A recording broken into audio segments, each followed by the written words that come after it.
हामीले 9 महाधिवेशनमा हामीले त्यो पारित गरेका छौँ। 70 वर्ष पुगेपछि पार्टीबाट एक्टिभ पोलिटिक्सबाट बिदा लिने भन्ने खालको कुरा छ। अहिले पार्टी एकीकरण भइसकेपछि हाम्रा नेताहरू केपी ओली, प्रचण्ड, माधव नेपाल, झलनाथ खनाल, वामदेव गौतम यो तहका नेताहरू सबै 70 को हाराहारीमा हुनुहुन्छ। मुलुकवासीको लागि, मुलुकको राष्ट्रियताको लागि, लोकतन्त्रको लागि, गणतन्त्रको लागि, संविधानको लागि र सिङ्गो पार्टी पङ्क्तिको लागि उहाँहरूले आफ्ना सम्पूर्ण कुराहरूलाई बन्द गरेर यसको खातिर पनि उहाँहरूले पार्टी एकता गरिदिनुपर्छ। अब यो क्षमता उहाँहरूले राख्ने भावनाले उहाँहरूलाई पार्टी अध्यक्ष, पार्टी वरिष्ठ नेता भनेर भने होला नि, नभए त मलाई भने पनि हुन्थ्यो नि। यो क्षमता मलाई राख्ने भइदिए, मसँग भइदिए भए मै नै पार्टी अध्यक्ष हुन्थेँ, मै नै वरिष्ठ नेता हुन्थेँ। उहाँलाई किन भोट हालिराख्थेँ मैले? र मनमा एकता गराउँछौँ भनेर घरबाट हिँडेर जानुभयो हुनुहुन्छ, नभए तपाईँ 4 घन्टा 10 घन्टा जति बस्यो भने घरबाट अब एकताको कुरा भन्ने एक कुरा, गर्ने अर्कै कुरा त यो खालको त यो हिपोक्रेटिक भएर त काम छैन। हिजोका दिनमा हामीले अरू देशमा कम्युनिस्ट आन्दोलनले गरेको प्रगति अथवा त्यहाँका कम्युनिस्टहरूले गरेको प्रगति देखेर नेपालमा हामीले सुनाउने गरेर यहाँ सङ्गठन गर्थ्यौँ। गाउँ बस्तीमा गएर यो ठाउँमा कम्युनिस्टहरू जागे, यो ठाउँमा सरकार बनाए, यो ठाउँमा आन्दोलन क्रान्ति सफल भयो भनेर हामीले विभिन्न देशका उदाहरण दिएर हामी सङ्गठित हुन्थ्यौँ। तर पछिल्लो दिनमा नेपालको उदाहरण दिएर उनीहरू सङ्गठित हुन थालेका थिए। तर दुर्भाग्य के, म हिजो बिहान मात्रै, अस्ति साँझ त्यो ओपन भयो, हिजो बिहान मैले रेडियो सुन्दै थिएँ, त्यो प्राइम टाइम टेलिभिजनको कुरा, ऋषि ढङ्गलासँग कुरा, उहाँ प्राइम मिनिस्टरको प्रेस सल्लाहकारले एकहोरो तरिकाले माधव नेपालमाथि हिट गर्दै हुनुहुन्थ्यो। पार्टीमा विगतमा हामीले जुन नेकपा एमाले र माओवादी केन्द्रबीच एकता गऱ्यौँ, त्यसले एकदमै राष्ट्रिय अन्तर्राष्ट्रिय एउटा उत्साह, कम्युनिस्ट आन्दोलनमा, अन्तर्राष्ट्रिय कम्युनिस्ट आन्दोलनमा एउटा उत्साह ल्याएको थियो। अहिले पार्टी त एक हिसाबले घोषणा मात्रै नभएको, नभए पार्टी त विभाजित अवस्थामा छ। उहाँहरू मिल्नुभयो भने मिलाउन हामीलाई धेरै, मन मिलाउन धेरै, व्यवहार मिलाउन धेरै हामीलाई टाइम लाग्छ, तलसम्म धेरै बर्बादको अवस्था भइरहेको छ। त्यसकारण यो कुरा उहाँहरूले समयमा बुझ्नुपर्छ। किनभने हामीभित्रको लडाइँ, अहिले लडाइँ केपी ओलीले जित्ने कि माधव नेपालले जित्ने भन्ने कुरा यो जुन छ, भोलि त अरूलाई जित्नु छ नि। धेरैचोटि संवाद गर्नुभयो, छलफल गर्नुभयो, सहमतिका बुँदाहरू पास गर्नुभयो, अगाडि जाने कोसिस गर्नुभयो, कार्यदल बन्यो, धेरै कोसिसहरू भए, तर पनि हुन सकिरहेको छैन। र यो के छ भन्ने कुरा बाहिरबाट पनि हेराइ छ, बुझाइ, कौतूहलता छ, हामीभित्र पनि छ। 80% यो भित्रको पार्टी पङ्क्ति पार्टी एकताको पक्षमा छ। नेताहरूमा पनि, हाम्रो नेताहरूमा पनि अब यतिका नेताहरू हुनुहुन्छ, एकले अर्कोको हेर्नु पऱ्यो नि, कसलाई के को जिम्मा हो त? त्यो तरिकाको व्यवस्थापनमा हाम्रो नेताहरू चुक्नु भएको छ। केवल राजनीति पोलिटिकल साइन्स मात्रै भट्याएर त हुँदैन। अब त्यो हामीले बुझेर अगाडि बढ्यौँ भने राम्रो हुन्छ। त्यो गुमायौँ भने त अरूले यसो गर्यो, अरूले खेल्यो भन्ने कुरा छैन। हामी लड्यौँ त, के अरे नाकाबन्दीको बेला एक ठाउँमा भयो, हामीले हाम्रो अडान राम्रो भयो, हाम्रो एकता राम्रो भयो, हामीले त्यसलाई समाधान निकाल्यौँ। यहाँ त प्रशस्त सम्भावना छ, केही गाह्रो विषय छैन, विचारको कुरा छैन, अरू कुराहरू त्यसमा छैन, के कुराले मिलेको छैन। हुन त यो लामो श्रृङ्खलाबाट यो बिग्रिया छ, डिसअर्डर हुने कुरा धेरै लामो श्रृङ्खला छ, त्यसलाई समाधान गर्नको लागि पनि टाइम लाग्छ। यसलाई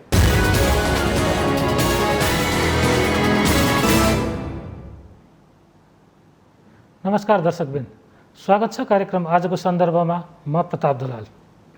दर्शकबिन, यति बेला नेकपा एमालेमा एउटा शब्द अलि बढी चर्चित छ, सहमति। त्यही सहमतिका नाममा विभिन्न खालका छलफल हुन्छन्, कुराकानी हुन्छन्। यही क्रममा जेठ 23 गते प्रधानमन्त्री तथा अध्यक्ष केपी शर्मा ओलीले 6 बुँदे प्रस्तावसहित एउटा विज्ञप्ति जारी गर्नुभयो, आह्वान गर्नुभयो आफ्ना दलका नेताहरूलाई, असन्तुष्ट पक्षहरूलाई। तर त्यसको 24 घण्टापछि नै माधव नेपाल पार्टीका वरिष्ठ नेता माधव नेपाल पक्षले बैठक मार्फत एउटा यस्तो निर्णय गरे कि त्यो 6 बुँदे प्रस्ताव पर्याप्त छैन, उपयुक्त छैन, त्यो प्रस्ताव सफा छैन, त्यसको नियत सफा छैन भन्ने खालको आशयसहित विज्ञप्ति जारी गर्यो। तर पनि अझै पनि सहमति भन्ने शब्दलाई उहाँहरू दुवै पक्षले रटान लगाइरहनु भएको छ। तर सहमति कहिले हुन्छ, यो प्रश्न यति बेला पेचिलो बनिरहेको छ। आज हामी यिनै समसामयिक राजनीतिक विषय विशेष गरी नेकपा एमालेको आन्तरिक राजनीतिमा केन्द्रित रहेर नै कुराकानी गर्नेछौँ र यी विषयमा कुराकानी गर्नका लागि यति बेला हाम्रो स्टुडियोमा उपस्थित हुनुहुन्छ दैलेख 2बाट प्रतिनिधि सभा सदस्यमा निर्वाचित हुनुभएका नेकपा एमालेका नेता राजबहादुर बुढा छेत्रीज्यू। आउनुहोस् उहाँलाई स्वागत गरौँ। यहाँलाई स्वागत छ कार्यक्रममा। धन्यवाद दुलालजी। मैले पृष्ठभूमिमा पनि बताएँ, वास्तवमा यहाँको पार्टीमा सहमति शब्द अलि बढी उच्चारण भएको देखिन्छ, बढी लेखिएको देखिन्छ, तर त्यो सहमतिको लागि एउटा खाका भन्छ, छलफल बन्दै गर्छ र त्यो सहमतिको एउटा पृष्ठभूमि तयार बनिन्छ, एउटा प्रस्ताव तयार बन्छ, तर त्यो सहमतिलाई अर्को पक्षसँग पुग्दा नपुग्दै बिचमा केही दुवै पक्षका, जस्तै यो एउटा सहमति केपी शर्मा ओलीज्यूले सहमतिको प्रस्ताव पठाउन नपाइकन उहाँ निकटका केही नेताहरू सार्वजनिक अभिव्यक्ति दिनुहुन्छ, विपक्षी दलका नेताहरू यस्ता उस्ता हुनुहुन्छ, उहाँहरूलाई सहमति ल्याउन केही जरुरत छैन, यो सहमति कुनै कामको छैन भन्नुहुन्छ। र त्यस्तै गरी मतलब नेपाल पक्षसँग निकट रहनुभएकाहरूले पनि सहमतिमा छलफल गरिरहँदाखेरि हरेक प्रस्तावमा चाहिँ समस्या देख्नुहुन्छ। यो प्रवृत्तिले नेकपा एमालेलाई कहाँ लिएर जान्छ? धन्यवाद दुलालजी। अब यो सहमति भन्ने कुरा त पार्टी जीवनमा यो अनिवार्य आवश्यकताको कुरा हो र यतिखेर हाम्रो पार्टी नेकपा एमालेमा त झनै पेचिलो विषय बनेको छ। यो सहमति अनिवार्य आवश्यकताकै विषय हो। त्यसकारण यो बाहेक अरू हामीले गर्नु अहिलेको लागि पहिलो प्राथमिकताको विषय नै त्यही हो। पार्टीमा विगतमा हामीले जुन नेकपा एमाले र माओवादी केन्द्रबीच एकता गऱ्यौँ, त्यसले एकदमै राष्ट्रिय अन्तर्राष्ट्रिय एउटा उत्साह कम्युनिस्ट आन्दोलनमा, अन्तर्राष्ट्रिय कम्युनिस्ट आन्दोलनमा एउटा उत्साह ल्याएको थियो। तर त्यो बिचमा बिग्रिन गयो। त्यो बिग्रिए पनि त्यसबाट पनि हामीले केही पाठ सिकेर त्यसको निर्मम समीक्षा इतिहासमा र आगामी दिनमा हामीले त्यसको निर्मम समीक्षा गरेर अझ वामपन्थी एकताको लागि हामीले अगाडि बढ्नुपर्ने आवश्यकता त थाती नै छ, यथावत त्यो यो वास्तविकता हो। तर अहिले हामीले नेकपा एमाले भित्रको जुन असहमतिको कुरा हो, असमझदारीको कुरा हो, पार्टीलाई एकताबद्ध बनाएर लैजाने कुरा हो, त्यसमा समझदारी गर्नको लागि, एकताबद्ध गर्नको लागि जुन सहमति जुटाउनु पर्ने हो, हामीले धेरै हम्मे परेको छ। यहाँभित्र धेरै प्रवृत्तिहरू छन्, ती प्रवृत्तिहरूले खेल खेलिरहेका छन्। हाम्रो नेताहरूले धेरैचोटि संवाद गर्नुभयो, छलफल गर्नुभयो, सहमतिका बुँदाहरू पास गर्नुभयो, अगाडि जाने कोसिस गर्नुभयो, कार्यदल बन्यो, धेरै कोसिसहरू भए, तर पनि हुन सकिरहेको छैन। र यो के छ भन्ने कुरा बाहिरबाट पनि हेराइ छ, बुझाइ कौतूहलता छ, हामीभित्र पनि छ। 80% यो भित्रको पार्टी पङ्क्ति पार्टी एकताको पक्षमा छ। हाम्रा नेताहरू श्रद्धेय अध्यक्ष केपी शर्मा ओली र श्रद्धेय वरिष्ठ नेता माधव कुमार नेपालको बिचमा सहमति भइदियोस्, उहाँहरूको बिचमा विश्वासको वातावरण सिर्जना भइदियोस्, एक आपसमा विश्वास गर्ने वातावरण भइदियोस् भन्ने 80% पार्टी पङ्क्ति छ। तर 5-10% एकातिर, 5-10% अर्कोतिर जसले कम्युनिस्ट भावना मर्म बुझेकै छैन, उसले आफ्नो स्वार्थ मात्रै बुझेको छ, पार्टी नेताहरूको वरिपरि घुम्न मात्रै जानेको छ, जनताको भावना मर्म बुझेको छैन, तल वस्तुस्थिति बुझेको छैन, भूगोलसँग परिचित छैन, त्यस्ता खालको तत्त्वहरूले यो अहिले खेलिरहेका छन्। यो खेल खेलेपछि आफूलाई लाभ हुन्छ कि भनेर व्यक्तिगत लाभतिर हाम्रो यो एकता समझदारी भाँड्नेमा लागिरहेका छन्। तपाईँले भन्नुभयो, अब हिजो आजकै कुरामा एउटा दुर्भाग्यको कुरा, 23 गते पार्टी अध्यक्षले आफ्नो ओपिनियन, पार्टी अध्यक्षको तर्फबाट एकताको लागि आफ्नो ओपिनियन ओपन गर्नुभयो विज्ञप्तिबाट। ल यी कुराहरूको आधारमा एकता गर्न सकिन्छ भनेर ओपिनियन आफ्नो दिनुभयो। त्यो दुईटै पक्ष बसेको त्यतिखेरको कुरा थिएन, तर लामो श्रृङ्खलाबाट धेरै छलफलहरू कार्यदल भयो, उहाँहरूको बसाइबाट भयो, सबै कुराको निष्कर्षबाट उहाँले आफ्नो ओपिनियन दिनुभयो। त्यसको जवाफमा वरिष्ठ नेताले दिन बाँकी नै थियो, दिनुपर्ने कुरा, त्यसमा उहाँले आफ्नो ओपिनियन दिने, त्यसपछि भेटघाट गर्ने, कुराकानी गर्ने, यसैलाई नै एउटा एकताको एउटा माइलस्टोन बनाएर जान सक्ने स्थिति थियो। तर दुर्भाग्य के, म हिजो बिहान मात्रै, अस्ति साँझ त्यो ओपन भयो, हिजो बिहान मैले रेडियो सुन्दै थिएँ, त्यो प्राइम टाइम टेलिभिजनको कुरा, ऋषि ढुङ्गालासँग कुरा, उहाँ प्राइम मिनिस्टरको प्रेस सल्लाहकारले एकहोरो तरिकाले माधव नेपालमाथि हिट गर्दै हुनुहुन्थ्यो। अर्कोतिर कर्ण थापाले हिट गर्दै हुनुहुन्थ्यो। पार्टी अध्यक्षले एकताको एउटा आफ्नो के अरे सहमतिको एउटा विचार बाहिर ल्याउनु भयो। एकताको पक्षमा उहाँ त्यति चिन्तित हुनुहुन्छ, तर उहाँहरू त्यसरी हिट गर्नुहुन्छ एकहोरो अर्को पक्षको नेताहरूलाई। र त्यो पक्ष मात्रै होइन, अर्को पक्षले त्यो पढेकै छैन, राम्रोसँग पुरा पढेकै छैन, यो के अरे झुटको षड्यन्त्रको पुलिन्दा हो भन्न थाल्छ। झुटको पुलिन्दा हो भने पढ्ने छलफल गर्ने, अनि यो कारणले झुटको पुलिन्दा हो भन्नु पर्यो। दुइटैतिर यस्तो किन भइरहेको छ? दुईटा नेताहरूलाई टाढा टाढा पुर्याउने कामहरू यो राम्रो भएन। उहाँहरूले आफ्नो निकट, प्रधानमन्त्रीले आफ्नो निकट रहेको मान्छेलाई सजग गराउनु पर्यो। यदि त्यो एकताकै चाहना भावना हो भने, एकदमै पवित्र भावना हो भने उहाँहरूलाई सजग गराउनु पर्यो। माधव नेपालले पनि पार्टी एकता चाहनुहुन्छ भने यतातिर पनि आफ्नो पङ्क्तिलाई सजग गराउनु पर्यो। सबै होइन, फेरि मैले भने सबै होइन, 80% कार्यकर्ताहरू पार्टी पङ्क्तिले अहिले एकता चाहिरहेको छ। उहाँहरू दुईटाको बिचमा जे गरेर एकता गर्नुहुन्छ, पार्टीलाई विभाजन नगर्नुहोस्, नेकपा एमालेलाई विभाजन नगर्नुहोस् भनेर चाहना राखेको छ, इन्टरफियर गरेको छैन। यो भए हुन्छ भन्ने पार्टी पङ्क्तिले गरेको छैन। उहाँहरूको विवेकले पार्टी एकताको खातिर उहाँहरू के गरेर गर्नुहुन्छ गर्नुहोस् भन्ने छ। त्यसले गर्दाखेरि यो दोहोरै यो खालको कुराको छलफल हुनै पाएको छैन। एउटा विज्ञप्ति आएको छ होइन, पार्टी अध्यक्षबाट आएको छ, अर्को पक्षमा जानै पाएको छैन, बिचैमा छ, अनि छेप्यास्रो सुरु हुन्छ। एकतिरबाट छेप्यास रहने छ, अर्कोले त्यसलाई जवाबी छेप्यास रहने छ। यो प्रवृत्तिलाई हामीले कन्ट्रोल गर्न सकेनौँ। पार्टी एकता यो केपी ओली र माधव नेपालले चाहेर पनि हुँदैन, यो गलत प्रवृत्ति छ। वास्तवमा यो यहाँले एकदम महत्त्वपूर्ण विषयहरू उठान गर्नुभयो। लामो समय भयो यहाँको पार्टीमा विवाद भएको हो, एकै दिनमा सम्भव पक्कै पनि नहोला सबै विषय समाधान गर्न। अध्यक्ष ओलीको पनि केही आफ्ना एजेन्डाहरू होलान् जुन माधव नेपाल पक्षले मानिदिउन् भन्ने लाग्ने। यस्तै माधव नेपालज्यूको पनि केही आफ्ना मागहरू, विशेष गरी त 75 जेठ 2मा फर्किने भन्ने उहाँको मुख्य माग त्यहाँनिर थियो केही समय अघिसम्म। आजको दिनमा आएर अन्य केही माग थपियो होलान्, घटना परिस्थिति अलिकति परिवर्तन भएको छ भनेपछि, तर केही लचकता त उहाँले देखाउनु भएको थियो। यहाँले भने जस्तै त्यो एउटा सहमतिको बाटो हुनसक्थ्यो र केही मान्छेले त्यसलाई बिगार्ने प्रयास गरेको छ। तर एउटा विडम्बना भन्छु, आजीवन कम्युनिस्ट आन्दोलनमा लाग्नुभएका यस्ता वरिष्ठ नेताहरूले पनि यो एउटा घेराबन्दी पन्छ्याउन सक्नु भएन। यसलाई चाहिँ यहाँले के भन्नुहुन्छ?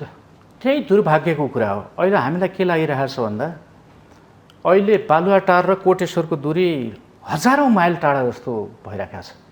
यस्तो महसुस भइरहेको छ, यति टाढाको दूरी बनिएको छ। अब यो आइसकेपछि यो एउटा खालको आफ्नो ओपिनियन पार्टी अध्यक्षले राखिसकेपछि के लाग्यो, वरिष्ठ नेतालाई के लाग्यो? उहाँले पनि आफ्नो कुरा राख्न सक्नुहुन्छ, लेखापढीको हिसाबले होस् अथवा भेटघाटको कुरा किन नगर्ने। त्यही कुरा डिस्टेन्समा बसेर बुझ्दाखेरि एउटा खालको कुरा हुन्छ, महसुस हुन्छ, बुझाइ हुन्छ। त्यो नजिक आएर फेस टु फेस बसेर यदि उहाँहरूको मनमा नेकपा एमाले फुटाउनु हुन्न भन्ने लाग्छ भने यो त समस्या छँदै छैन। यहाँ त प्रशस्त सम्भावना छ, केही गाह्रो विषय छैन, विचारको कुरा छैन, अरू कुराहरू त्यसमा छैन, के कुराले मिलेको छैन। हुन त यो लामो श्रृङ्खलाबाट यो बिग्रिया छ, डिसअर्डर हुने कुरा धेरै लामो श्रृङ्खला छ, त्यसलाई समाधान गर्नको लागि पनि टाइम लाग्छ। यसलाई यो कोर्स एकतामा लिनको लागि यो कोर्स पुरा गर्न अझ टाइम लाग्छ। त्यो विज्ञप्ति एउटा दिने बित्तिकै अर्कोले तुरुन्तै अर्को दिएर टुङ्गिने विषय छैन। यो समाधान गर्नको लागि उहाँहरूले नजिक बसेर छलफल गरिदिनुपर्छ। हुनसक्छ यो बिचमा धेरै अप्ठ्याराहरू, धेरै व्यथितिहरू, धेरै गोलमालका कुराहरू भए, घटना परिघटनाहरू भए। अध्यक्षलाई माधव नेपालप्रति धेरै आक्रोश होला, धेरै असहमति विमति होला, वरिष्ठ नेतालाई पनि अध्यक्षसँग धेरै विमति होला। उहाँहरूले एक अर्काको अनुहार मात्रै नहेरेर एकचोटि उहाँहरूले स्मरण गरिदिनु पर्यो, यो पार्टीको 8 लाखभन्दा बढी पार्टी सदस्यहरू छ, के को खातिर तिनीहरू यो पार्टीमा आबद्ध छन् र गाउँ बस्तीमा उनीहरूले आफ्नो श्रम पसिना विगतको दिनमा बलिदानी गरेका छन्। तिनीहरूको सपना के हो एकचोटि बुझिदिनुपर्छ।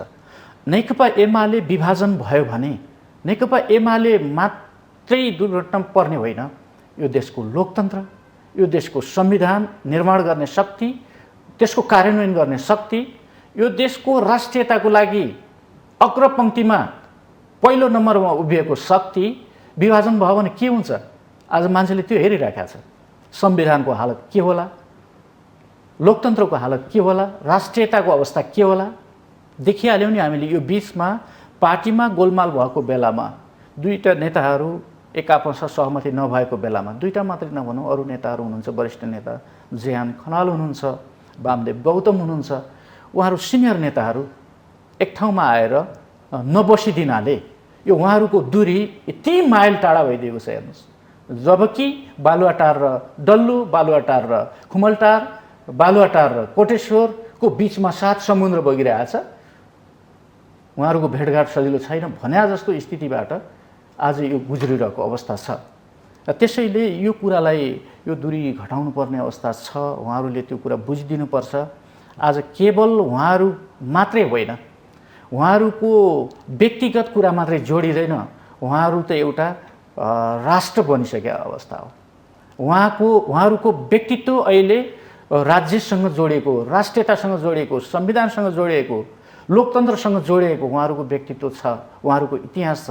यसलाई व्यक्तिगत मामला मात्रै लिनु हुँदैन। त्यसले गर्दाखेरि आफूले अहिले अरू कुराहरू, व्यक्तिगत कुण्ठा, रिस, इबी अथवा महत्त्वाकांक्षा जे छ त्यसलाई उहाँहरूले थाती राखिदिनुपर्छ र मुलुकको लागि, मुलुकवासीको लागि, मुलुकको राष्ट्रियताको लागि, लोकतन्त्रको लागि, गणतन्त्रको लागि, संविधानको लागि र सिङ्गो पार्टी पङ्क्तिको लागि उहाँहरूले आफ्ना सम्पूर्ण कुराहरूलाई बन्द गरेर यसको खातिर पनि उहाँहरूले पार्टी एकता गरिदिनुपर्छ। र जुन खालका अहिले पछिल्ला दिनहरूमा देखिएका घटनाक्रमहरू छन्, जस्तो आजै अब सुदूरपश्चिम प्रदेशमा जे खालका घटनाक्रम देखिए, हुन त आजको कारणले घटेको या हिजोको मात्र एउटा यी विज्ञप्तिका कारण भएका त हैनन्, यसका लामो श्रृङ्खला छ। पार्टी विवाद धेरै अगाडि बढिसकेको छ। जुन खालको विग्रह, जुन मानसिक रूपमा, यहाँहरूको वैचारिक रूपमा र यस्ता अघि यहाँले केही नाम लिनुभयो त्यस्ता दोष मात्र देखिराख्ने, दोषी चस्मा लगाएका शक्ति तत्त्वहरूलाई धेरै खुराक पनि भइसकेको छ यो बिचमा। भनेपछि यो अवस्थाबाट के गर्दा चाहिँ यहाँको पार्टी सेफ ल्यान्ड हुनसक्छ? केही त्यस्ता अचुक अस्त्रहरू हुन सक्छन्?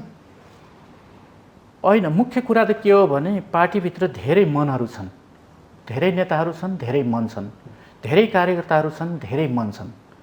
त्यसलाई एउटै मन गराउने कुरा हाम्रो पार्टीको विधान हो। त्यसकारण त्यो विधान बनाइन्छ। उहाँहरूले हाम्रो सबैको मन एउटा आफै भइदिने भए त्यो विधान लेख्नुपर्ने थिएन। 3 करोड नेपालीहरू छौँ, एक देशमा बस्नु छ। यहाँको सबै स्रोत साधन, यहाँको शक्ति, सबै खालको कुराको बन्दोबस्ती व्यवस्थापन गर्ने कुराको मन मिल्दैन भने केले मिलाउने त भन्दा संविधानले मिलाउने हो। त्यसकारण संविधान बन्ने हो, त्यसले एक बनाउने हो। 3 करोड नेपालीको मन एक बनाएपछि मात्रै यो देश राम्रोसँग चल्ला भनेर त्यो संविधान बनाएको होला। पार्टीमा पनि त्यही हो। नेताहरू, हाम्रो सिनियर नेताहरू, मैले भने नि धेरै नेताहरू हुन्छ, त्यसमध्ये पनि अझ अग्रपङ्क्तिको कमरेड केपी शर्मा ओली, कमरेड माधव नेपाल, जेहान खनाल, वामदेव गौतम लगायत नेताहरू जो हुनुहुन्छ, उहाँहरूको मन, भावना, महत्त्वाकांक्षा आफ्नो होला, क्षमता, रुचि विभिन्न खालको होला। त्यो भएको बेलामा उहाँहरू विभिन्न दिशातिर फर्किदिनु होला। त्यसबेला एकै ठाउँतिर फर्केर एक मन बनाएर नेकपा एमालेको एउटै नेता छ, त्यो संस्था नेता भन्नको लागि विधान बनाएको छ। त्यो विधान मानिदिने हो भने, त्यो विधानका अनुसार अगाडि बढिदिने हो भने, विधानले पनि केही तलमाथि परेको छ भने त्यसलाई संशोधन गरेर अझ परिष्कृत बनाएर जाने हो भने यहाँभित्रको कुरा त गाह्रो छैन। नभए अध्यक्षले आफ्नो सोचेअनुसार भयो भने हुने, नभए नहुने भन्न थालेपछि 23 को प्रस्तावमा त यहाँको विधानका सबै कुराहरू मान्न त उहाँ तयार हुनुभएको देखिन्छ त। यसलाई मान्न चाहिँ के आपत्ति पर्यो? यसलाई यो सुरुवातको कुरा हो। एउटा कुरा उहाँले ल्याउनु भयो, यसमा नमिलेको कुरा केही छ भने नेताहरू बसेर छलफल गर्नुपर्छ। योसँग तर्सेर, योसँग आशंका जन्माएर मात्रै भएन। अब प्र्याक्टिसमा जाँदा के हुन्छ, अझ थपगढ गर्नुपर्ने विषय यहाँनिर के कुरा हुन्, यो विषयमा शङ्का लाग्छ, यो विषय व्यवहारिक हुन सक्दैन, यो बुँदा तपाईँले भोलि नमान्न सक्नुहुन्छ भनेर प्रश्न पारेर अगाडि जाने कुरा हुन्छ। यदि प्रश्न पार्नु भएन भने उहाँप्रति पनि केही कुराहरू क्वेसन उठाउन सकियो। त्यसैले उहाँलाई पनि के लागेको छ त, यही नै हो भन्ने कुरा पनि उहाँले गर्नु हुँदैन। यसमा थपघटको कुरा के हो, वरिष्ठ नेताहरूले त्यहाँ कुरा राखेर छलफल गरेर अगाडि बढ्ने, यही नै अन्तिम होइन, यो त सुरुवात हो। त्यसकारण विश्वासले विश्वास बढाउँछ, अविश्वासले अविश्वास बढाउँछ। यदि हामीले एकता चाहेका हौँ भने यो कुरालाई विश्वासमा लियौँ र अनि त्यसपछि छलफल सुरु गरौँ। नमानेको बेला त आफ्नो सार्वभौम अधिकारको कुरा छँदैछ। पार्टी एउटा होला, दुईवटा होला, चारवटा होला, त्यो त पार्टी हामीले निर्माण गरेका पार्टी हो। फेरि अरू पार्टी बनाउन सकिन्छ, पार्टी जुटाउन सकिन्छ, पार्टी फुटाउन सकिन्छ। त्यो त आफ्नो अधिकार सुरक्षित छँदैछ। तर बसेर छलफल चाहिँ गर्नुपर्छ। यसलाई एउटा छलफलको दस्तावेजको रूपमा लिनुपर्छ। कहाँ के कुराले मेल खाँदैन। सर्वोच्च अदालतले फाल्गुन 23 गते जुन निर्णय गरेछ, पहिलेको अवस्थामा जाऊ, यदि मिल्नु छ भने 15 दिनभित्र तिमीहरूले आफ्नो कुरा मिलाएर आऊ, नभए तिमीहरू पहिलेको आफ्नै ठाउँमा जाऊ भनेपछि पहिलेको आफ्नो ठाउँमा सर्र गएर उभिनु पर्यो। हामी जान सकेनौँ, 15 दिनभित्र नाम बदलेर हामी एक ठाउँमा जान सकेनौँ। तर आफ्नो पार्टी माओवादी जसरी आफ्नो ठाउँमा गयो, एमाले पनि हामी फाल्गुन 23 गते भनेअनुसार हामी पहिले 75 जेठ 2 गतेको ठाउँमा सर उभियौँ। त्यसपछि त्यो प्रक्रियामा अन्य पार्टीबाट हाम्रो पार्टीमा आउने ल्याउने तरिका के छ, हाम्रो त्यो विधानमै क्लियर कुरा लेखेको छ, क्लियर कट लेखेको छ। अन्य कम्युनिस्ट पार्टीहरूबाट अथवा अन्य कुनै गुजरात पार्टीबाट हाम्रो पार्टीमा कोही आउँछ भने कसरी लिने भन्ने कुरा हाम्रो विधानमा क्लियर लेखेको छ। त्यसपछि त्यो विधान सम्बद्ध तरिकाले हामी ल्याउँ, राखौँ, अगाडि बढौँ। त्यसपछि थपघट के गर्नुपर्ने हो त्यो कुरा अगाडि बढाएर लिन सकिन्छ। नेताहरूले यो पार्टीलाई यो मुलुकको नेता पार्टीको रूपमा र परिवर्तनकामी पार्टीको रूपमा उहाँहरूले पहिले स्वीकार गरिदिनु पर्यो, तब यो मुलुक परिवर्तन गर्न सकिने हो। तर यो जेठ 24 गते जुन खालको जवाफ पेश भएको छ वक्तव्य मार्फत नै, त्यसका चाहिँ जुन भावना हेर्दा, त्यसका शब्दहरू हेर्दा यो त वार्ता अगाडि बढाउने खालको त बिल्कुलै देखिएको छैन त। भनेपछि यो विवाद अझै विग्रहकै दिशामा जाने हो त? नेकपा एमाले अझै विवादको भुमरीमा फस्ने नै हो त? त्यो दुर्भाग्य हुन्छ। उताबाट लागेको कुरा जसरी आयो, यताबाट लागेको कुरा गइरहेको छ, त्यो कुराले पत्रबाट नै समाधान नहोला। उहाँहरूको बिचमा भौतिक रूपमा पनि उपस्थित भएर छलफल गर्नु पर्यो। शीर्ष नेताहरूको बिचमा छलफल गर्नु पर्यो र मनमा एकता गराउँछौँ भनेर घरबाट हिँडेर जानुभयो भने हुन्छ। नभए तपाईँ 4 घन्टा 10 घन्टा जति बस्यो भने घरबाट अब एकताको कुरा भन्ने एक कुरा, गर्ने अर्कै कुरा, त यो खालको त यो हिपोक्रेटिक भएर त काम छैन। र पछिल्लो समय एउटा के समस्या देखियो हामीले यसो बाहिरबाट पनि हेर्दा भने यहाँको दलका शीर्ष नेताहरूमा त्यो अडान नछोड्ने प्रवृत्ति देखियो। हिजो राष्ट्रियताको सवालमा त त्यो कुरा ठिक थियो होला, तर यहाँहरूको जस्तो पार्टी यति धेरै नेता हुनुहुन्छ, यति धेरै आकाङ्क्षी हुनुहुन्छ, अब यत्रो धेरै ध्रुव नै रहेछ भनौँ न, दुईवटा पक्षको रूपमा बाँडिन सक्नुहुन्छ। अझ वामदेवजी अझ तेस्रो पक्ष पनि देखिनु भएको छ भनेपछि यस्तो अवस्थामा अलिकति अडान छोड्दै मिल्नुपर्नेमा बिल्कुल आफ्नो अडान नछोड्दा नै यी सबै समस्याहरू बढेको हो भन्दा सही हुन्छ कि गलत हुन्छ? राम्रो विषयमा अडान लिनुपर्छ, राम्रो कुरा हो होइन। तर केही कुरा, सबै कुरा मैले बुझेको कुरा नै ठिक हो भन्ने कुरामा पनि कहिलेकाहीँ रिथिङ्क गर्नुपर्छ। कहिले सोचेको कुरा राम्रो हुन्छ, कहिले सोचेको कुरा गलत पनि हुनसक्छ, अथवा समय सापेक्ष नभइदिन पनि सक्छ, अथवा त्यो त्यतिखेरै सबै कुराको चुक्ता गर्नुपर्छ भन्ने पनि हुँदैन। त्यो त लामो श्रृङ्खला छ होइन। अहिले ठिक कुरा केही समयपछि त्यो बेठिक भइदिन सक्छ।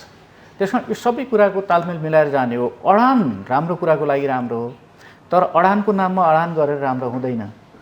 र अडान गर्ने हो केही कुराको लागि, तर त्यो अडानकै रूपमा सबै आफ्नो अडानमा रहिदियो भने त हुँदैन नि।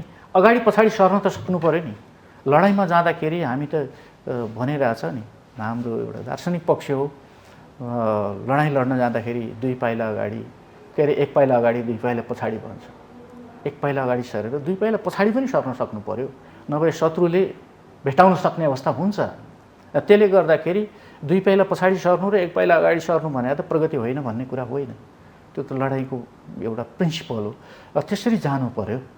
नेताहरूले त्यस्तो अडान यसरी गरिदिनु भएन। मुलुक दुर्दशा, मुलुकमा पार्टीमा यो दुर्दशा हुने बेलामा त पछाडि ब्याक गियर किन राख्छ?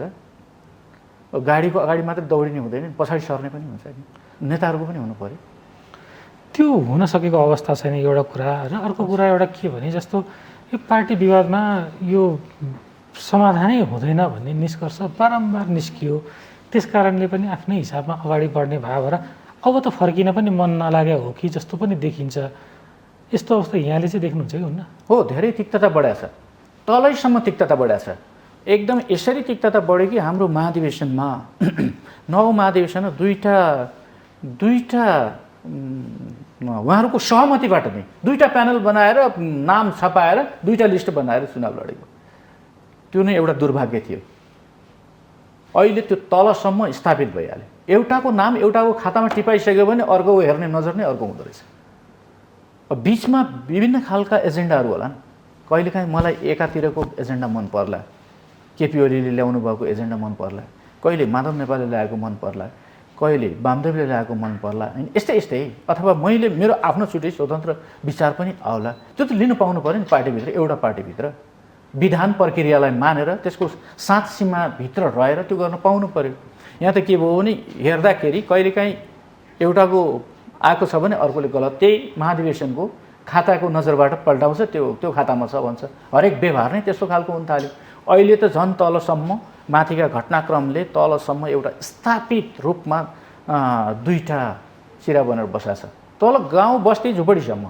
त्यसले गर्दाखेरि अहिले पार्टी त एक हिसाबले घोषणा मात्रै नभएको, नभए पार्टी त विभाजित अवस्थामा छ।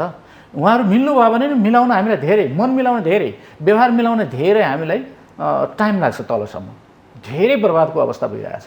त्यसकारण यो कुरा उहाँहरूले समयमा बुझ्नुपर्छ। किनभने हामी भित्रको लडाइँ अहिले लडाइँ केपी ओलीले जित्ने कि माधव नेपालले जित्ने भन्ने कुरा यो जुन छ, भोलि त अरूलाई जित्नु छ नि। एमालेसँग प्रतिस्पर्धा, एमाले त अरूसँग प्रतिस्पर्धा गर्नु छ, उनीहरूसँग जित्न जाँदाखेरि अब ढिलो भइसक्यो। अब उहाँहरूले जति गर्नुभयो धेरै यो विषयवस्तु धेरै छिचलियो, सतहमा आइसक्यो नि। अब के हो भन्ने कुरा सतहमा आइसकेपछि त्यो उसमा पुगिदिनु पऱ्यो। उहाँहरू धेरै रिस साँधेर एकअर्काप्रति आक्रोश साँधेर एकअर्काको अनुहार देख्ने बित्तिकै रातो अनुहार लगाएर बस्नु भएन। अब शान्त भइदिनु पऱ्यो। शान्त भइदिए मात्रै पुग्छ, नभए विचार एउटै छ, पार्टीको चलाउने विधान एउटै छ, होइन हामीले गर्ने गतिविधिहरू एउटै छ, संसदीयमा गइरहेछौँ, कोही अर्को खालको त छैन। त्यसले गर्दाखेरि उहाँहरू छिटो आफ्नो रिस थामिदिएको भए पार्टी मिल्न सक्ने सम्भावना देखिन्छ। र एउटा त हामीलाई अहिले फिल पनि के भइरहेछ भन्दा हामी बेला बखतमा राम्रो कुरा ल्याउँछौँ, विधान मार्फत विचार मार्फत ल्याउँछौँ, तर कार्यान्वयन गर्दाखेरि समस्या नि।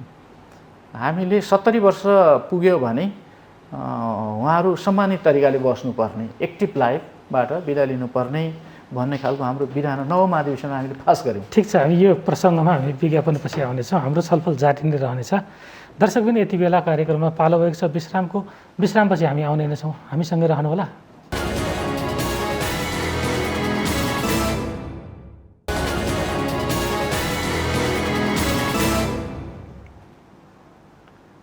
दर्शकबिन पुनः स्वागत छ कार्यक्रममा। यति बेला हामी नेकपा एमालेको आन्तरिक राजनीति लगायत समसामयिक नेपाली राजनीतिबारे कुराकानी गरिरहेका छौँ र यो विषयमा कुराकानी गर्नका लागि हामीसँग हुनुहुन्छ दैलेख क्षेत्र नम्बर 2बाट प्रतिनिधि सभा सदस्यमा विजयी हुनुभएका राजबहादुर बुढा छेत्री। जस्तो यहाँले एउटा प्रसङ्ग उठाउनु भयो, यहाँको विधानमा चाहिँ एउटा सर्टेन एज बार लगाउने र त्यो नेताहरूको एउटा केही सम्मानजनक व्यवस्थापन गर्ने। अनि पछिल्लो समय जुन खालका विवाद देखिएका छन्, केही व्यक्तिको अडानको कारण नेकपा एमाले विभाजन हुन लाग्यो भन्ने एउटा आम बुझाइ पनि छ। भनेपछि यहाँको विधानको त्यो व्यवस्था कार्यान्वयन गर्न यहाँहरू कहाँ चुक्नु हो, अथवा यो कुरा नमानिएको हो कि कार्यान्वयन गर्न मात्र नसकिएको हो? हामीले 9 महाधिवेशनमा हामीले त्यो पारित गरेका छौँ। 70 वर्ष पुगेपछि पार्टीबाट एक्टिभ पोलिटिक्सबाट बिदा लिने भन्ने खालको कुरा छ।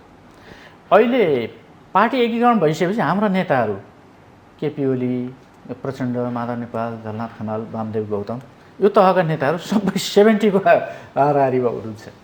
कसैले त क्रस पनि गर्नुभयो। त्यो उहाँहरू 60 को हाराहारीमा भइदिएको भए यो समस्या आउँथ्यो नै भन्ने लाग्छ कहिलेका मनमा। नहोला त्यस्तो। एकैचोटि अब 70 मा पुगेपछि सबैको इन्ट्रेस्ट नेताहरूको के हो, आफ्नो पालामा केही गरिहालौँ भन्ने है, यसले पनि एउटा काम गरे हो कि भन्ने लाग्छ। सबै नेताहरू 70 मा हुनुहुन्छ, त्यहाँ इन्ट्रेस्ट त्यो उमेरको इन्ट्रेस्ट बाजा हो कि जस्तो कहिलेकाहीँ हामीलाई कन्फ्युजन हुन्छ। त्यसैले हामीले यसलाई विधानमा राजनीतिक दलहरूले बेला बखतमा एउटा निश्चित उमेर पुगेपछि एउटा रिस्ट लिएर पछिल्लो पङ्क्तिलाई एउटा के अरे सुझाव दिने, अभिभावकत्व ग्रहण गरेर त्यसरी दिने कुरा गएपछि अलिकति ठिक हुँदो रहेछ भन्ने लाग्छ। यदि हामीले यो गर्न सक्यौँ भने राम्रो, तर हामीले यो गर्न सकिरहेको छैन। तर अब यहाँले वास्तवमा साह्रै रोचक प्रसङ्ग पनि उठाउनु भयो। यहाँको अहिले पार्टी पङ्क्तिमा युवा शक्तिहरू, अब विशेष गरी यहाँहरू पनि दोस्रो पुस्ताको नेता हुनुहुन्छ, जिम्मेवारी लिन एकदम सक्षम हुनुहुन्छ, तयार पनि हुनुहुन्छ, तर यहाँहरूको काँधसम्म जिम्मेवार आइपुग्दैन। तर यहाँहरू पार्टी बिग्रमा गएको साक्षी भएर बस्नुपर्ने अवस्था छ भनेपछि के छ? कम्युनिस्ट आन्दोलनको एउटा खोट हो कि नेपाली कम्युनिस्ट आन्दोलनमा मात्र त्यस्तो खालको समस्या हो कि अथवा समग्र नेपालको राजनीति यस्तै किसिमको हो? अरू राजनीतिमा पनि छ, किनभने सबै पार्टीहरू सबै मान्छेहरू नेपाली कल्चरमै छौँ। त्यो कल्चरको पनि एउटा सबैलाई प्रभाव त पर्ने नै भयो। नेपालको कम्युनिस्ट आन्दोलनमा हाम्रा नेताहरू जो अहिले शीर्ष स्थानमा हुनुहुन्छ, उहाँहरूको योग्यता, क्षमता, कम्युनिस्ट आन्दोलनमा जुझारुपन, जेल सारा खालको कुरा गर्ने हो भने उहाँहरूको बायोग्राफी हेर्ने हो भने हामीले जसरी बुझेका छौँ, चिनको राष्ट्रपति सी जिनपिङको हेर्दाखेरि कम छैन नेपालका नेताहरू। नेपालका नेताहरूको कम छैन, सी जिनपिङको भन्दा कम देखिँदैन। तर त्यो सिस्टममा जाने हो भने हाम्रा नेताहरू पनि चिन चलाउन सक्नुहुन्छ। त्यत्रो विशाल देश, विशाल जनसङ्ख्या, त्यसलाई चलाउन सक्नुहुन्छ। तर सी जिनपिङ आएर हाम्रो यो देशमा अहिले आएर चलाइदियो भनेपछि हाम्रो नेताहरूले त जेनतेन दुई तिन वर्ष चलाउनुहुन्छ। सी जिनपिङले त 2-3 महिना पनि चलाउन सक्दैन जस्तो लाग्छ। यस्तोमा कसरी चलाउने? कसरी चलाउने? यो सिस्टमलेस सिस्टममा त बहुत गाह्रो हो नि, नेता बन्न, सबै बन्न गाह्रो हो। त्यो अहिले हामीलाई त्यो गाह्रो यही विषयले बनाइरहेछ। सबैले मान्नु पर्यो, एउटा पद्धति त मान्नु पर्यो नि, नभए त्यत्रो विशाल चिन एउटा सी जिनपिङले नै बडा त्यस्तो खालको क्षमता राख्ने त होइन नि। सिस्टमको क्षमताले त्यसमा चलाउन सके अवस्था हो। हामीले पनि त्यसलाई पार्टी सिस्टम, देशको सिस्टमलाई हामीले ठोस रूपमा कार्यान्वयन गऱ्यौँ भने चलाउन सक्ने क्षमताहरू पहिलो पङ्क्तिको मात्रै होइन, दोस्रो पङ्क्तिमा पनि नेताहरू हेर्नुहोस् त, उहाँहरूको लगानी क्षमता, योग्यता, सबै भिजन हेर्ने हो भने त तपाईँहरूको मिडिया मार्फत पनि हाम्रो सेकेन्ड लेयरको नेताहरूको पनि कम छ त। उहाँहरूको वैचारिक दृष्टिकोण कम छ के? नेपाल हाँक्न सक्नुहुन्न? उहाँहरू मजाले हाँक्न सक्नुहुन्छ के? नेकपा एमाले हाँक्न सक्नुहुन्न? नेकपा एमाले निर्माण गर्न सक्ने, हाँक्न नसक्ने छ? दोस्रो लेयरको नेताहरू पनि राम्रै छ, हाम्रो जनशक्ति राम्रो छ। तर के हो भने अब हामी सबैले एक अर्काको स्थानलाई पनि स्वीकार गरिदिनु पर्यो, एक अर्काको क्षमतालाई पनि स्वीकार गरिदिनु पर्यो, भावना बुझिदिनु पर्यो, नभए त्यो हुँदैन। हामीले पढ्न त पढेछौँ, सबै खालको कुराहरू पढेछौँ, हेर्नुहोस् यो के अरे, तर एउटा व्यवस्थापनको पाटोमा हाम्रो नेताहरू अलिक कमजोर भएको हो कि भन्ने लाग्छ हरेक कुरामा। अहिले यतिखेर पनि नेताहरू किन यति विवादित हुनुभयो त? विचारमा विवाद छैन, विवाद छैन, आन्दोलनमा जाने कुरामा विवाद छैन, सङ्घर्ष गर्ने कुरामा विवाद छैन, एक भएर आउनुभयो। तर अहिले अब मुलुक चलाउने हिसाबले, मुलुक चलाउने पार्टी अहिलेको अवस्थामा चलाउने हिसाबले किन व्यवस्थापन गर्न सक्नु भएन त? एक्लै अर्कोको हेर्नुपर्ने त हुँदो रहेछ। पहिले हामीलाई लाग्थ्यो, मलाई आफूलाई लाग्थ्यो, हाम्रो बुवाहरू खाना खाने बेला, भात खाने बेलामा कपडा चेन्ज गरेर अनि आफ्नो जनै निकालेर हातमा पानी लिएर अनि थालको वरिपरि घुमाएर पानी अनि थोरै खानेकुरा लिएर अलि परपट्टि राखेर अनि खाना सुरु गर्नुहुन्थ्यो। त्यो के गरे हो त? खाना परपट्टि लिने हामी त गर्दैनौँ भनेर केटाकेटीले के गर्ने? होइन, यो भगवान्लाई चढाएको भन्नुहुन्थ्यो। तर अब भगवान्लाई भन्दा पनि त्यो त आफ्नो थालतिर आउने झिँगालाई त्यहीँ व्यवस्थापन गरे रहेछ। त्यो परपट्टि राखेको खानेकुरामा झिँगा त्यहीँ लटपटिन्छ, त्यहीँ व्यस्त हुन्छ। नभए त भोको झिँगा त सिधै खाने थालमा नै आइदिन्छ, तातो होस् दालमै परेर त्यहीँ मर्छ। किनभने उसलाई पनि भोक छ, उसको पनि पेट छ। एउटा झिँगाको व्यवस्थापन गर्ने त त्यस्तो खालको गर्नु पर्दो रहेछ। आफ्नो थालभन्दा अलि परपट्टि अलिकति कुरा राखिदिएर आफूले अनि खान सुरु गरेपछि सुरक्षित भइदो रहेछ। द्वन्द्व व्यवस्थापनको कुरा नि नेताहरूमा पनि, हाम्रो नेताहरूमा पनि अब यतिका नेताहरू हुनुहुन्छ, एक्लै अर्कोको हेर्नु पऱ्यो नि, कसलाई के को जिम्मा हो त? त्यो तरिकाको व्यवस्थापनमा हाम्रो नेताहरू चुक्नु भएको छ। केवल राजनीति पोलिटिकल साइन्स मात्रै भट्टाएर त हुँदैन। त्यही त वास्तवमा कस्तो रोचक प्रसङ्ग यहाँले फेरि उठान गर्नुभयो।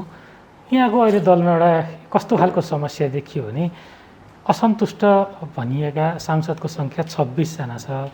20 जना सांसद भएको एउटा पार्टीकै एउटा पक्षलाई चाहिँ ससम्मान व्यवहार गरिएको छ। उहाँहरूले भनेका कुराहरू संविधान संशोधन मार्फत पनि पुरा गरिएको छ। तर आफ्नै पार्टीका नेताहरूले राखेका केही माग पुरा गर्न प्रधानमन्त्रीज्यूलाई अप्ठ्यारो परेको छ एउटा पक्ष र अर्को पक्ष हेर्ने हो भने आफ्नो पार्टीमा घर झगडा भनौँ अझ घर झगडा मिल्छ भन्ने विश्वास नगरिकन विपक्षी दलको नेतालाई प्रधानमन्त्री बनाउन आफ्नै दलका प्रधानमन्त्रीको विरुद्ध हस्ताक्षर गर्नुपर्ने एउटा स्थिति छ भनेपछि यो वास्तवमा के विडम्बनापूर्ण अवस्था हो अथवा सामान्य अवस्था हो के भन्नुहुन्छ यहाँ? यो त असामान्य अवस्थामा यस्तै खालका घटनाहरू हुन्छन्। एउटा बगिरहेको मान्छे बाँच्न सकिन्छ है भनेर छेउमा सिस्नु छ भने पनि समात्छ नि। सामान्य अवस्थामा त सिस्नु समात्दैन, बगिरहेको बेला जोगिन्छ है भनेर समात्ने हो, सिस्नु समात्ने हो। अहिले प्रधानमन्त्रीले एउटालाई समात्नु भएको छ, वरिष्ठ नेताले अरूलाई समात्नु भएको छ। तर समात्दा पनि कहाँ पुग्यो त? त्यो कार्यकर्तालाई मन परिरहेको छैन, सिङ्गो पार्टीलाई मन परिरहेको छैन भन्नाले एक पार्टीको अर्को पार्टीसँग सहकार्य गर्ने त्यो कुरा हुन्छ।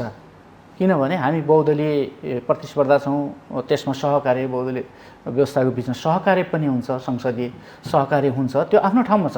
तर अस्वाभाविक हिसाबले आफ्नो पार्टीमा विभाजन ल्याएर अविश्वास सिर्जना भएर अर्कै ठाउँमा पुग्ने, पार्टी अध्यक्ष एक ठाउँमा तपाईँले भनिहाल्नुभयो अघि नै होइन, एक ठाउँमा पुग्नु भएको छ, एउटा सिस्नु समात्न पुग्नु भएको छ जोगिनको लागि, वरिष्ठ नेता अर्को ठाउँमा पुग्नु भएको छ, सिस्नु समात्नु भएको छ। यो सामान्य अवस्था भए त यो हुन्थेन। त्यसकारण यो हाम्रो दुर्भाग्य नै अहिले यो हो। त्यसकारण यो कुरा पार्टी पङ्क्तिले मन पराएको होला त, देश दुनियाँले मन पराएको छ यो कुरा।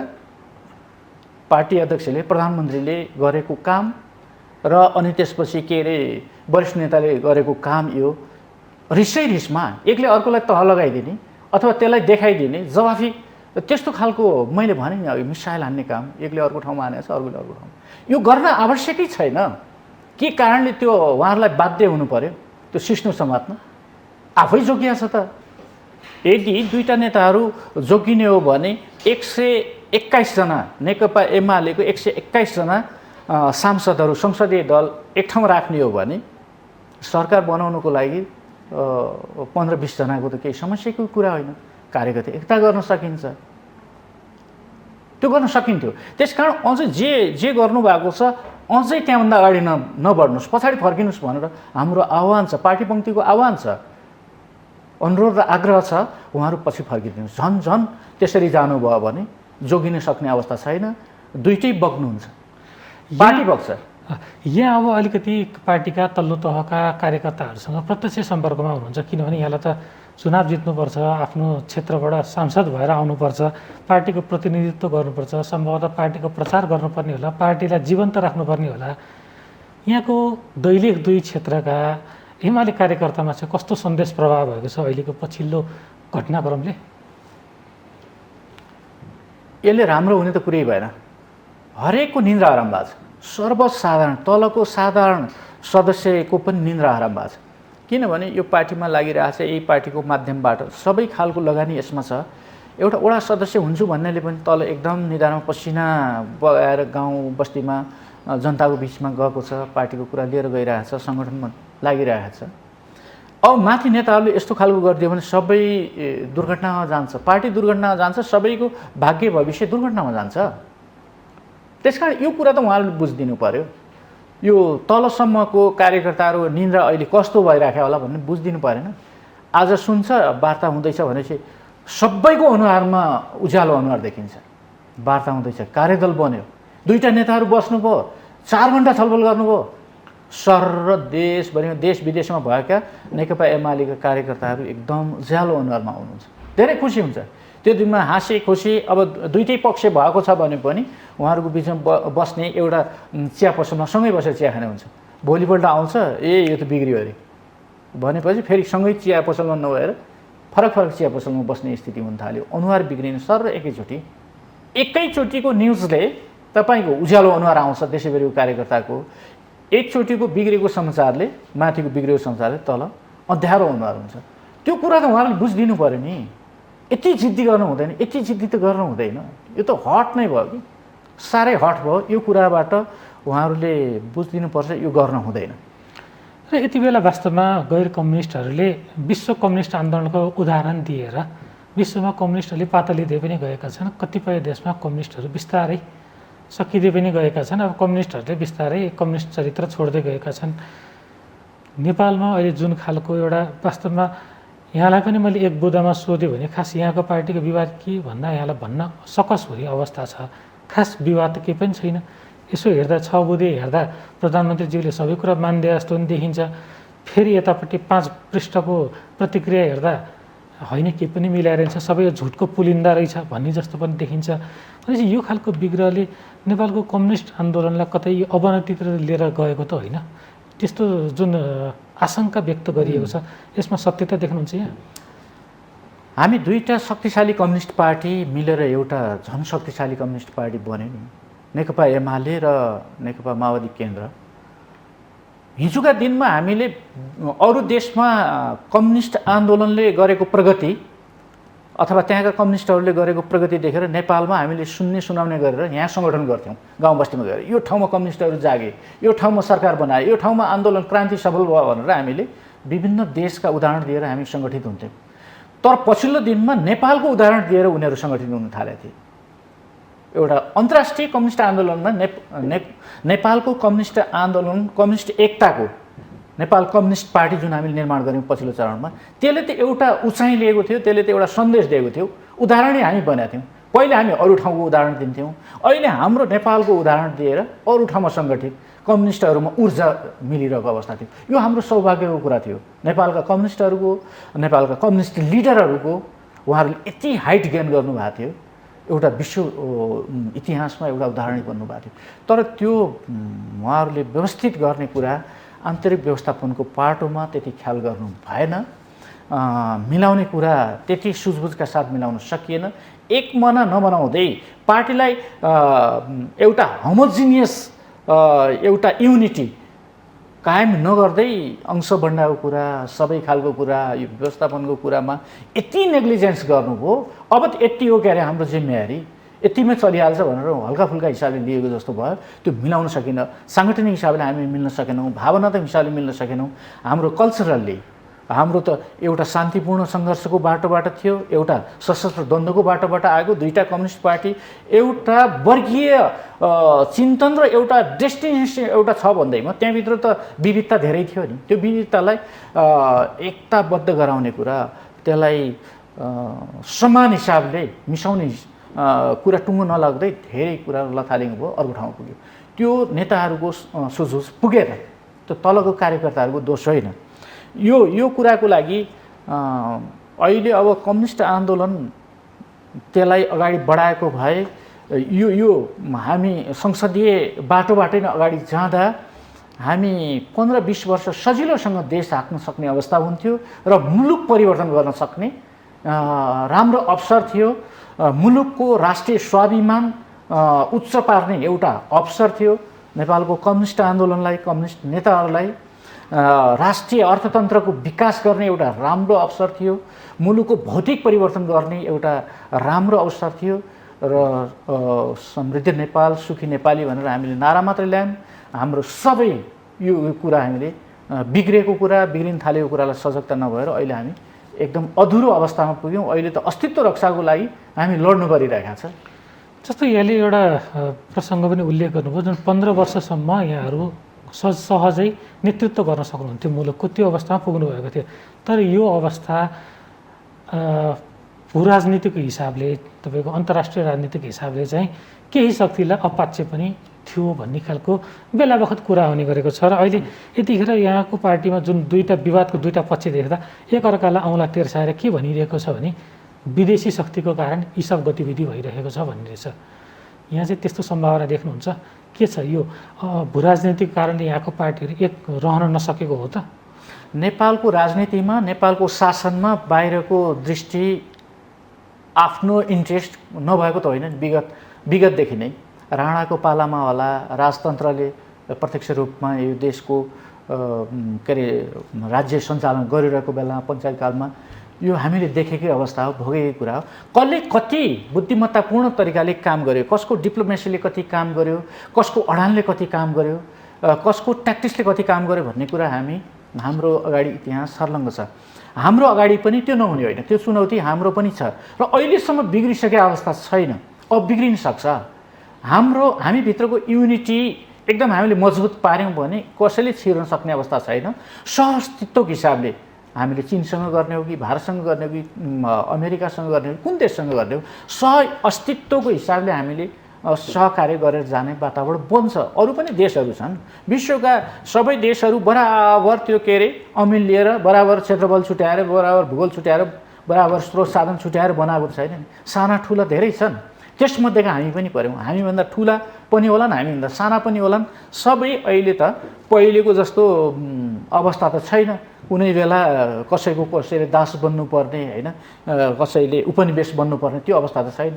अहिले त स्वतन्त्र कुरा छ, सबै खालको अन्तर्राष्ट्रिय मूल्य मान्यताको कुरा छ, त्यो सन्तुलनको कुरा छ। हामी त्यसमा छौँ। अब त्यो हामीले बुझेर अगाडि बढ्यौँ भने राम्रो हुन्छ। त्यो गुमायौँ भने त अरूले यसो गर्यो, अरूले खेल्यो भन्ने कुरा छैन। हामी लड्यौँ त के अरे नाकाबन्दीको बेला एक ठाउँमा भयो, हामीले हाम्रो अडान राम्रो भयो, हाम्रो एकता राम्रो भयो, हामीले त्यसलाई समाधान निकाल्यौँ। अहिले हाम्रा सिमानाको बारेमा पनि हामीले सदनमा हामीले के अरे हाम्रो भूमिको बारेमा एकमतका साथ हामीले थपडी बजायौँ, राष्ट्रिय एकता कायम गऱ्यौँ, एउटा नक्सा ल्यायौँ, अगाडि बढिरहेका थियौँ। त्यस बेलामा छटपट्टि परेको थियो। अहिले कसैले भन्नुहोस् त लिम्पियाधुरा हाम्रो भनेर कसैले हामीले भन्यो भने हाँस्छ मान्छेहरू। अहिले त्यसमा केही दम छ? त्यो त छैन। हाम्रो युनिटीमा नै त्यो ग्राभिटी प्राप्त गर्ने हो। र हाम्रो पार्टीको कुरा गर्नुहुन्छ भने अहिलेसम्म बिग्रिसकेको अवस्था छैन, तर बिग्रिने गतिमा जान्छ कि भन्ने लागिरहेछ। किनभने अब साथ चाहियो नि। आफ्नो पार्टीमा विभाजन छ, आपसमा लडाइँ छ, एकले अर्कोलाई जित्नु छ, एक नेताले अर्को नेतालाई जित्नु छ। त्यो जित्ने बेला कहाँको सहारा लिनुपर्ने हो? देशभित्रको कसै अर्कोको सहारा लिनुपर्ने? अघि भने नि मैले, आपत परेवाला बग्ने होला, सिस्टो पनि समात्छ। कसलाई समात्ने हो? यहाँ त डर भइसक्यो। कहाँ साँठगाँठ गर्ने हो? कस्तोलाई समात्नु पर्नेलाई नसमातेर नसमात्नु पर्नेलाई समात्नु पर्ने स्थिति देशभित्र गर्ने हो कि बाहिर गर्ने हो कि अब त त्यो स्थिति आइसक्यो। त्यसकारण त्यो ठाउँमा किन पुग्ने? त्यो ठाउँमा हाम्रो नेताहरू नपुग्नुहोस्। त्यसले गर्दाखेरि हाम्रो पार्टी मात्रै दुर्घटनामा पर्ने होइन, हाम्रो राष्ट्रियता पनि दुर्घटनामा पर्छ। हाम्रो अहिले हामीले निर्माण गरेको संविधान, सङ्घीय लोकतान्त्रिक गणतन्त्रात्मक यो संविधान जुन छ, यो संविधान यदि हामीले जोगाउन सकेनौँ भने कसैलाई मन परेको होला, कसैलाई मन नपरे होला, त्यो हामीले थाहा पाएकै छौँ नि। हामी यति असजग बनेर गयौँ भने यो त छिटै हामीले गुमाउँछौँ। त्यसले गर्दाखेरि अहिलेसम्म बिग्रिया अवस्था होइन। नभएपछि त अहिले एकजना नेताले अर्कोलाई भनिदिएको छ, कोही भारत प्रस्थ भनिदिएको छ, कोही चीन प्रस्थ भनिदिएको छ, कसैले अमेरिका प्रस्थ भनिदिएको छ। अहिलेसम्म प्रस्थ भइसकेको अवस्था त देखिँदैन ठोस रूपमा। भित्रभित्र अलिअलि कानेकुची के गरिरहेको छ कि थाहा छैन, तर पछि त प्रष्ट रूपमा त्यो दलाली गर्ने हिसाबले नै आउने खतरा पो देखिरहेको छ। भनेपछि अहिले जुन विवाद यहाँहरूको जुन चरणमा पुगेको छ, जुन अवस्थामा पुगेको छ, अहिलेसम्मको गतिविधि हेर्दा बाहिरबाट त हामीले अब यो पार्टी त अब एकजुट रहन सक्दैन भन्ने बुझिन्छ, विश्लेषण त्यस्ता खालका आइरहेका छन्। यहाँ त अब त्यो पार्टीमा आफ्नो जीवन अर्पण गर्नुभएको एउटा नेता हुनुहुन्छ, त्यही पार्टीको लागि नै यहाँले पुरै राजनीतिक त्याग गर्नुभएको नेता हुनुहुन्छ भनेपछि यहाँ कति विश्वस्त हुनुहुन्छ यो पार्टी फेरि एक उसमा आउँछ, कित्तामा आउँछ र कुन शर्तमा चाहिँ, कुन एउटा त्यस्ता बुँदा हुनसक्छ जसले चाहिँ नेकपा एमालेलाई हिजोकै बिन्दुमा पुर्याउन सकोस्, केही समय लागे पनि? यो नेकपा एमालेको एकता कमरेड केपी ओली, कमरेड माधव नेपाल, झलनाथ वामदेवको क्षमता काबुभन्दा बाहिर भइदिएको भए यो पार्टी एकता हुन सक्दैन भनेर म प्रश्न भन्दै थिएँ। यो त उहाँहरूकै काबुमा छ नि, यो उहाँहरूकै काबुमा छ। त्यसकारण सम्भावना किन छैन? हो, जटिलता धेरै छ, कठिनाइ धेरै छ। यसलाई एकताबद्ध गराउने कुरा, किनभने 2 दिनमा यो बिग्रेको अवस्था होइन, धेरै लामो समय भयो। यो बिग्रिँदै गएको कुरा यतिसम्म आइसकेको छ। अब सपार्न अझ टाइम लाग्छ, सपार्दै जानुपर्ने छ। अब यो क्षमता उहाँहरूले राख्ने भए हुनाले उहाँहरूलाई पार्टी अध्यक्ष, पार्टी वरिष्ठ नेता भनेर भने होला नि, नभए त मलाई भने पनि हुन्थ्यो नि। यो क्षमता मलाई राख्ने भइदियो, मसँग भइदियो भए मै नै पार्टी अध्यक्ष हुन्थेँ, मै नै वरिष्ठ नेता हुन्थेँ। उहाँलाई किन भोट हालिरहेको थिएँ मैले? उहाँहरूसँग त्यो क्षमता छ। पार्टीमा यस्तो खालको अप्ठ्यारो स्थिति आयो भने यो अप्ठ्यारोलाई सफ्ठ्यारोमा परिणत गर्ने क्षमता उहाँहरूसँग छ भनेर हामीले पार्टी अध्यक्ष चुनेका छौँ, वरिष्ठ नेता चुनेका छौँ, सिनियर नेता भनेका छौँ, पूजा गरेका छौँ, सलाम ठोकेका छौँ। त्यो काम त उहाँहरूको काबुभित्र छ नि, किन नगर्ने? त्यसकारण उहाँहरूको मन चाहिँ नजिकिनु पर्यो,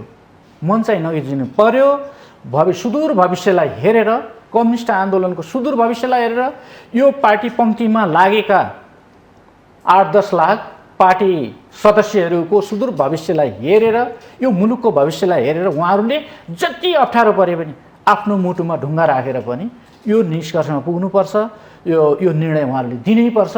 यो नै न्याय हुन्छ। यदि होइन र पार्टीलाई बर्बाद गरेर जानुभयो भने, पार्टी विभाजन गर्नुभयो भने पार्टी खतम हुन्छ। एमाले उहाँहरूले जति सोच्नु भयो होला मैले यो सिट जित्छु, त्यो सिट जित्छु, यति जित्छु भनेर उहाँहरूले जुन अङ्कगणित देख्नु भएको छ यो हुनेवाला छैन। दुर्घटनामा जानेवाला छ, बर्बादीको दिशामा जानेवाला छ। त्यो भयो भने मुलुकलाई नै हानि हुनेवाला छ। त्यसैले यो काम गर्नुहुन्न। यो कुराको, यो कलङ्कको टीका लगाएर उहाँहरूले अवसान हुने काम गर्नु हुँदैन भन्ने कुरा यो सिङ्गो पार्टी पङ्क्तिको आग्रह, अनुरोध हो। हस्, धन्यवाद यहाँको महत्त्वपूर्ण समय र संवादको लागि। धन्यवाद दुलालजी।